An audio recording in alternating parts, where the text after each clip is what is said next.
Aujourd'hui, j'ai fait une erreur en exposant les sentiments de ma mère à un voisin. Cela ne s'est pas produit aujourd'hui, mais à l'âge de 7 ans. Enfant unique d'une mère divorcée, j'étais une enfant très enthousiaste et extravertie qui cherchait toujours à se faire de nouveaux amis et à parler à des inconnus, quel que soit leur âge. À l'époque, j'ai toujours voulu que ma mère trouve un homme qu'elle pourrait aimer et qui prendrait bien soin d'elle. Honnêtement, je voulais juste que quelqu'un la traite correctement, avec le respect qu'elle a toujours mérité. Nous vivions dans un immeuble, et lorsque ma mère recevait des amis, elle leur parlait parfois du voisin du 5e étage et de sa beauté. Cet homme était plus jeune que ma mère, et même s'il était célibataire, elle ne l'aurait jamais considéré comme un petit ami possible en raison de la différence d'âge. Elle le trouvait simplement séduisant et c'est tout. Un jour, alors que ma mère et moi rentrions à la maison et que nous attendions l'ascenseur, un autre voisin entre et prend l'ascenseur avec nous. Ma mère lui demande à quel étage il va et il répond qu'il va au 5e étage. C'était ça. Je le savais. Le moment que j'ai attendu pendant toute mon enfance. Mon heure de gloire. Nous y étions. Dans un petit ascenseur où il n'y a que 4 personnes. Moi, ma mère et mon futur beau-père. Moi, le petit extraverti et idiot que j'étais, j'ai décidé de tout dévoiler. De faire ce que ma mère n'avait jamais eu le courage de faire. J'ai regardé cet homme droit dans les yeux et je lui ai dit, tu sais, ma mère te trouve très attirant. Après avoir dit cela, il y a eu un silence. Un silence gênant pendant environ 5 secondes qui m'ont semblé une éternité. Le visage de l'homme s'est rapidement rempli de fierté, d'ego et d'un grand sourire. Ma mère, plus rouge qu'une tomate, me crie immédiatement, « De quoi tu parles, Flashay Burritos ? Pourquoi tu mens, ce n'est pas vrai. » Sans même y réfléchir à 2 fois, je réponds, « C'est la vérité. Tu parles toujours de lui et de sa beauté, admets-le. » À ce moment-là, l'ego de cet homme est tellement gonflé et son sourire devient de plus en plus grand à chaque seconde. À ce moment-là, ma mère comprend d'où vient toute cette pagaille et dit, « Oh non, les Flashay Burritos.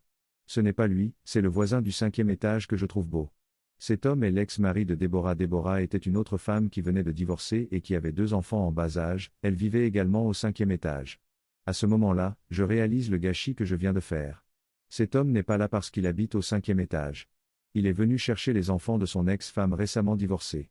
L'ego de cet homme est monté et descendu comme des montagnes russes et l'expression de son visage a rapidement changé. Il est passé de l'idée que ma mère le draguait parce qu'elle venait de divorcer, à celle d'un rejet total. Tout cela en moins d'1 minute.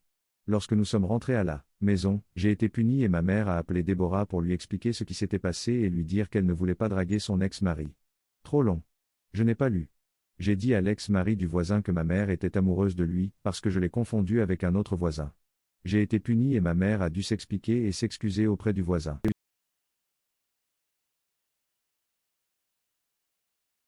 Aujourd'hui, j'ai fait une bêtise en attrapant une souris 2 fois, j'ai contrarié mon chat et ma copine, et la souris court toujours dans ma maison. J'habite à la campagne et il fait ridiculement froid depuis quelques jours, si bien que les rongeurs locaux font de leur mieux pour entrer et trouver un endroit chaud où rester. J'ai fini par avoir une souris qui court dans la maison, ce qui est ennuyeux car nous avons 3 chats fainéants dont le seul travail, en plus d'être mignons, est d'empêcher les souris d'entrer dans la maison. Jusqu'à présent, ils ont lamentablement échoué. Il y a quelques jours, nous avons installé des pièges à souris no-kill et, au cours de la nuit dernière, nous avons attrapé la petite bestiole. Ma fille de 11 ans en tombe immédiatement amoureuse et propose de la relâcher à l'autre bout de la propriété après avoir fait ses corvées.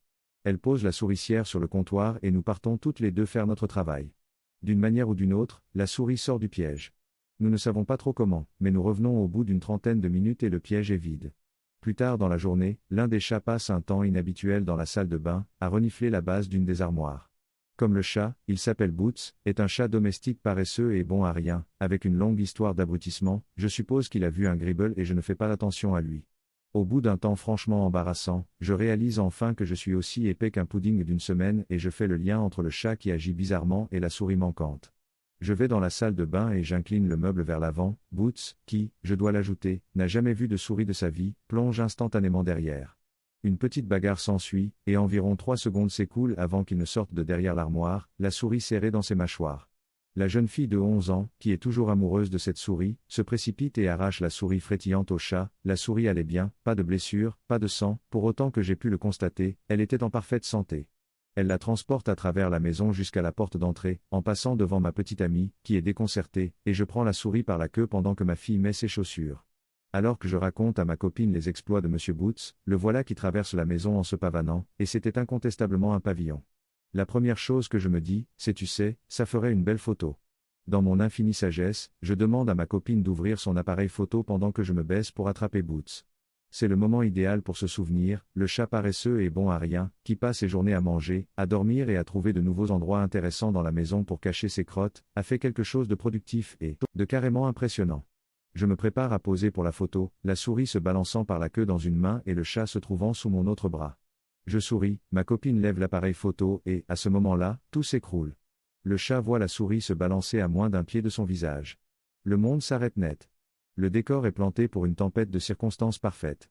C'est à ce moment-là que j'ai réalisé que j'avais fait une erreur et que je m'étais surpassé. Au ralenti, je regarde Boots se figer. Ses yeux se dilatent et passent en mode chasseur. Je vois les roues tourner dans sa tête. Sa patte se retire. Avec toute la force que son petit corps possède, il tend la main et frappe la souris qui pendouille et se tortille. La souris s'échappe de mes doigts et se dirige directement vers le visage de ma petite amie. La souris franchit la distance dans le temps qu'il a fallu au visage de ma copine pour se contorsionner de peur.